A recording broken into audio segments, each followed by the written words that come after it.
नमस्कार साथियों, मैं हरिओम पांडे एक बार फिर अपने चैनल सारा लर्निंग पॉइंट पर आप सभी का स्वागत करता हूं। इस वीडियो के माध्यम से हम लोग आज महानदी तंत्र, नदी तंत्र का अध्ययन करेंगे। अभी तक हमने गंगा नदी तंत्र, ब्रह्मपुत्र नदी तंत्र और सिंधु नदी तंत्र पढ़ा, जो कि हिमालयी नदी तंत्र थे। इसके बाद हमने गोदावरी नदी तंत्र पढ़ा और आज हम महानदी तंत्र पढ़ेंगे। ये जो अभी हम नदी तंत्र पढ़ रहे हैं, ये बंगाल की खाड़ी में गिरने वाली नदियों के तंत्र हैं। इसके बाद प्रायद्वीपीय भारत की जो अरब सागर में गिरने वाली नदियां हैं, हमें उनका अध्ययन करना है। तो आज की वीडियो में हम लोग महानदी अपवाह प्रणाली को देखेंगे। आइए बात करते हैं महानदी के बारे में। तो महानदी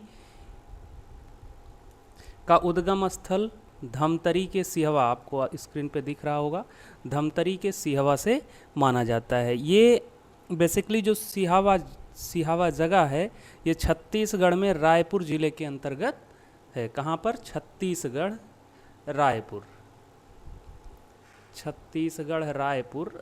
जिला है, छत्तीसगढ़ राज्य। और सिहावा जगह है वो पर्टिकुलर जगह जहाँ से महानदी का उद्गम होता है। इसकी जल संग्रहण क्षमता की बात करें तो 58.4% जल छत्तीसगढ़ संग्रहित करता है। इसका ढाल उत्तर से पूर्व की तरफ है। आप सभी लोग जानते हैं छत्तीसगढ़, जैसे कि कुछ मैप ऐसे है छत्तीसगढ़ का, इसके बाद यहाँ उड़ीसा है। तो महानदी इस तरह से कुछ बहती है, अर्थात उत्तर हो गया ये छत्तीसगढ़ का रायपुर सिहावा, और यहाँ से ये पूर्व में। तो ढाल इसका जो है वो उत्तर से पूर्व में है, इस डायरेक्शन में, और यहाँ पर जाकर ये इंडिया के बंगाल की खाड़ी से मिल जाती है। बात करें इसकी कुल लंबाई की, तो कहीं कहीं आपको 851 और कहीं कहीं आपको 858 किलोमीटर मिलेगा। छग एक जगह है महानदी के लिए, बहुत इम्पॉर्टेंट जगह है छग, जहाँ पर ये 246 किलोमीटर छग की एरिया को कवर करती है, जो कि छत्तीसगढ़ में आता है, और इसका विसर्जन बंगाल की खाड़ी में आप सभी लोगों ने देखा। बात करें सहायक नदियों की, तो शिवनाथ, हसदेव, मंड, जोंक, ये कुछ इसकी नदियां हैं। मांड, यू हो गई, बहुत इंपॉर्टेंट नदी है महानदी की। यू जो इसकी सहायक नदी है, बहुत इंपॉर्टेंट अपना रोल रखती है महानदी में। जोंक हो गई, ओंग हो गई, तेल हो गई, ये कुछ इसकी लेफ्ट और राइट ट्रिब्यूटरीज हैं। हम अभी इसको आगे देखेंगे कौन सी लेफ्ट है कौन सी राइट। इससे जुड़े कुछ महानदी से जुड़े कुछ इंपॉर्टेंट फैक्टों को हम देख लेते हैं। तो छग की जीवन रेखा कहा जाता है महानदी को, छग की गंगा कहा जाता है। हमने यहाँ पर देखा छग में इसकी टोटल लंबाई 246 किलोमीटर है, और ये छग की टोटल एरिया को कवर करते हुए आगे बढ़ती है। इसके अन्य नामों की बात करें तो महानदी को सतयुग में नीलोत्पला नाम से जाना जाता था, चित्रोत्पला भी इसे कहीं कहीं आपको मिलेगा, महानंदा नदी भी इसी को कहा जाता है, कनकनंदनी नदी भी महानदी का ही नाम है। तो ये नाम आपके लिए इंपॉर्टेंट है, कभी कभी आपसे पेपर में पूछ लिया जाता है नीलोत्पला नदी किस नदी को कहा जाता है, तो उसका सही उत्तर होगा महानदी।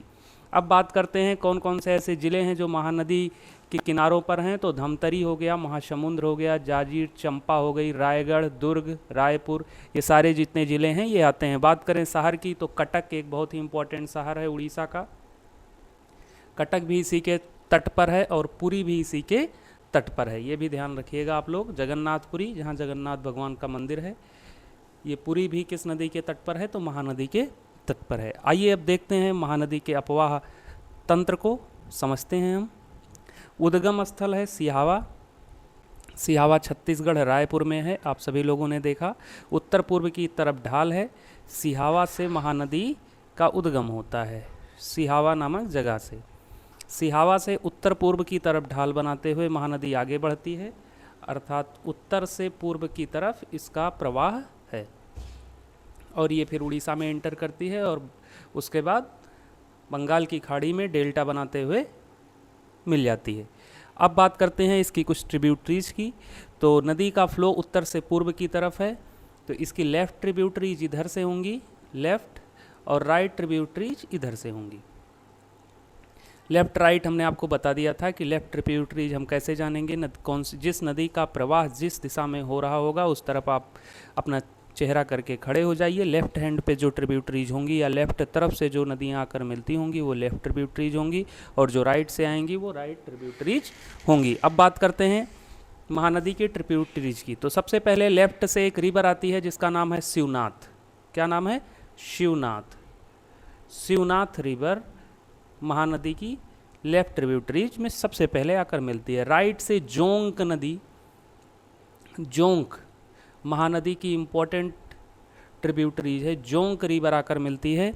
उसके बाद अगर और हम रिवरों की बात करें जो कि इसकी सहायक नदियां हैं, तो हंसदेव एक रिवर है, लेफ्ट से आकर मिलती है, हंसदेव। अब अभी हम छत्तीसगढ़ में ही इस नदी को देख रहे हैं, ये छत्तीसगढ़ की ही अभी एरिया है, और कुछ नदियां इसमें एमपी से आकर मिलती हैं, कुछ झारखंड से, और आगे छत्तीसगढ़, उड़ीसा। छत्तीसगढ़ में ये नदी स्वयं बहती है। इसकी कुछ ट्रिब्यूटरीजियाँ एमपी से भी आकर मिलती हैं जो कि लेफ्ट से ही आएंगी। इसके बाद आगे बढ़ने पर जब नदी आगे बढ़ती है तो मंड नामक एक नदी आकर लेफ्ट से आकर मिलती है, मंड। नाम आप लोग ध्यान रखिएगा, पेपर में पूछा जाता है। अब बात करते हैं सबसे महत्वपूर्ण नदी की, जो कि महानदी की महत्वपूर्ण ट्रिब्यूटरीज है, यू। क्या नाम है? यू नदी। यू नदी का संगम जहाँ पर होता है महानदी से, अर्थात यू जहाँ आकर मिलती है, ईब, या कहीं कहीं इसे आप हिंदी में यू पाएंगे, यहीं पर भारत का सबसे लंबा बांध, क्या नाम है उसका? भारत का जो सबसे लंबा बांध है उसका नाम है हीराकुंड बांध। हीराकुंड, हीराकुंड डैम भारत का सबसे लंबा डैम है। इस पॉइंट को आप लोग ध्यान रखिएगा। भारत का सबसे लंबा डैम कौन सा है? हीराकुंड डैम। ये इंडिया का सबसे लंबा डैम है। पॉइंट ध्यान रखिएगा, सबसे लंबा। हम लंबा की बात कर रहे हैं, सबसे लंबाई में सबसे ज़्यादा जो बांध है वो कौन सा है? हीराकुंड बांध। इस पॉइंट को ध्यान रखिएगा। और ये जगह जो है ये उड़ीसा में है। उड़ीसा में भारत का सबसे लंबा बांध है जिसे हीराकुंड बांध कहते हैं। ये यू और महानदी के संगम पर बनाया गया है। अभी हम इसके बारे में डिटेल बात करेंगे जब हम महानदी की परियोजनाओं की बात करेंगे। अभी आप लोग और इसके मैप को समझ लीजिए। आगे बढ़ने पर यहाँ टिकरपारा बांध भी है, टिकरपारा बांध जो कि उड़ीसा में ही है, टिकरपारा बांध। और ये सारे बांध महानदी पर ही हैं। आगे आने पर इसमें ओंग और तेल, दो नदियाँ। देखिए नाम बहुत इंपॉर्टेंट है। तेल एक रिवर है, क्या नाम है इसका? तेल। और ओंग, ये दो रिवर इसकी सहायक नदियाँ हैं। और यहाँ पर बहुत इंपॉर्टेंट फैक्ट महानदी से, पारादीप के पास ये डेल्टा बनाते हुए बंगाल की खाड़ी में प्रवेश करती है।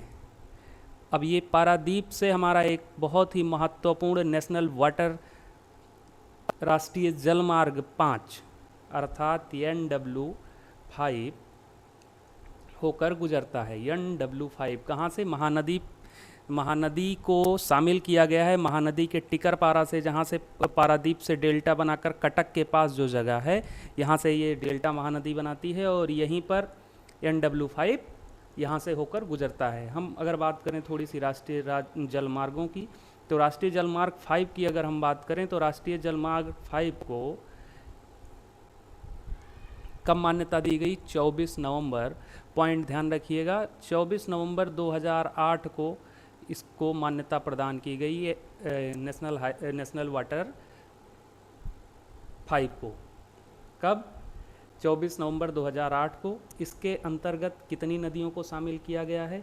तो इसके अंतर्गत आपको तालचेर से धमरा के बीच ब्राह्मणी नदी तंत्र के जलमार्ग को, जियोन खली से चरबतिया के बीच पूर्वी तट जलमार्ग को, और चरबतिया से लेकर धमरा के बीच मदाई नदी जलमार्ग को, तथा मंगलगढ़ी से पारादीप के बीच महानदी के डेल्टाई नदियों के जलमार्ग को शामिल किया गया है। तो हम बात कर रहे हैं महानदी की, तो ये देख लेते हैं महानदी कितनी इस नेशनल वाटर में अपना सहयोग देती है। तो अगर NW5 की बात करें तो NW5 की टोटल लंबाई जो है वो 623 किलोमीटर है, जिसमें महानदी का जो ये पारादीप का डेल्टाई मैदान है या डेल्टाई नदियों का जो क्षेत्र है, मंगलगढ़ी उड़ीसा से पारादीप तक जो डेल्टा नदी महानदी का डेल्टा नदी तंत्र है वो 101 किलोमीटर अपना योगदान देती है NW5 में। अब आइए बात करते हैं महानदी से जुड़ी कुछ महत्वपूर्ण परियोजनाओं की। आइए देखते हैं महानदी की परियोजनाएं। जनाई। इंपॉर्टेंट फैक्ट है ये महानदी से। देखिए साउथ के रिवरों से क्वेश्चन ज़्यादा पूछे जाते हैं। परियोजनाएं, तो आइए हम परियोजनाओं पे बात करते हैं। दुधवा बांध परियोजना और आर्यस सागर या गैंग्रियल सागर, दोनों नाम इम्पॉर्टेंट हैं, ध्यान रखिएगा। ये दोनों परियोजनाएं महानदी पर हैं और कहाँ पर हैं? महानदी पर हैं छत्तीसगढ़ में। छत्तीसगढ़ में ये दो परियोजनाएं महानदी पर संचालित की गई हैं। अब बात करते हैं उड़ीसा में जो महत्वपूर्ण परियोजनाएं हैं। तो नराज बांध परियोजना, पॉइंट ध्यान रखिएगा, नराज बांध परियोजना। इसके बाद बहुत ही इम्पोर्टेंट, आप सभी लोगों ने देखा, टिकरपारा बांध परियोजना। इसके बाद बात करें तो सबसे इम्पोर्टेंट हीराकुंड बांध परियोजना, हीराकुंड डैम प्रोजेक्ट। ये जो क्षेत्र है, ये तीनों क्षेत्र कहाँ के हैं? उड़ीसा के। अब चूंकि हीराकुंड बहुत ही महत्वपूर्ण है तो हम हीराकुंड के बारे में जान लेते हैं। हीराकुंड बांध बनाने का जो उद्देश्य था, सबसे पहले हम उद्देश्य की चर्चा कर लेते हैं। तो हीराकुंड बांध बनाने का उद्देश्य बाढ़ रोकना और दूसरा बिजली का उत्पादन। तो यहाँ पर 347 मेगावाट बिजली का उत्पादन किया जाता है हीराकुंड डैम से। ये भारत का सबसे लंबा बांध है, आप सभी लोगों ने देख भी लिया। अगर इसके कुछ हिस्टोरिकल पॉइंटों की बात करें तो 1934 में विश्वेश्वरैया द्वारा ये प्रस्तावित था। ये भी पॉइंट आपको पेपर में मिल जाता है। 1934 में विश्वेश्वरैया द्वारा ये प्रस्तावित किया गया था। और कब ये शिलान्यास इसका हुआ? तो 1946 में इसका शिलान्यास हुआ। किसने किया? Lord Louis. ये क्या थे? लॉर्ड लुईस जो हैं, ये उस समय उड़ीसा के गवर्नर हुआ करते थे, लॉर्ड लुईस, जिन्होंने हीराकुंड बांध परियोजना का शिलान्यास किया था। और ये कब बनकर पूर्ण हुआ? 10 सालों के बाद 1957 में ये बनकर कंप्लीट हो गया। बात करें कुछ और फैक्टों की जो कि महानदी से जुड़े हैं, तो गांधी टावर, एक पॉइंट ध्यान रखिएगा आप लोग। गांधी टावर नोट करके रख लीजिए, आपके नोट्स काम के हो जाएंगे।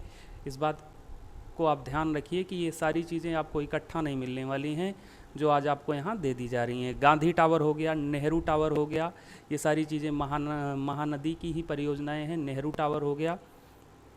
एक बहुत ही महत्वपूर्ण द्वीप है, उस द्वीप का नाम क्या है? उस द्वीप का नाम है कैटल द्वीप। पॉइंट ध्यान रखिएगा, कैटल द्वीप महानदी का एक द्वीप है, कैटल द्वीप। इस भी पॉइंट को आप लोग ध्यान रखिएगा, ये महानदी से ही संबंधित है, कैटल द्वीप। अगर बात करें अभ्यारण्य की तो डिबरीगढ़ वन्यजीव अभ्यारण्य भी महानदी के तट पर है। इस पॉइंट को भी आप लोग ध्यान रखिएगा।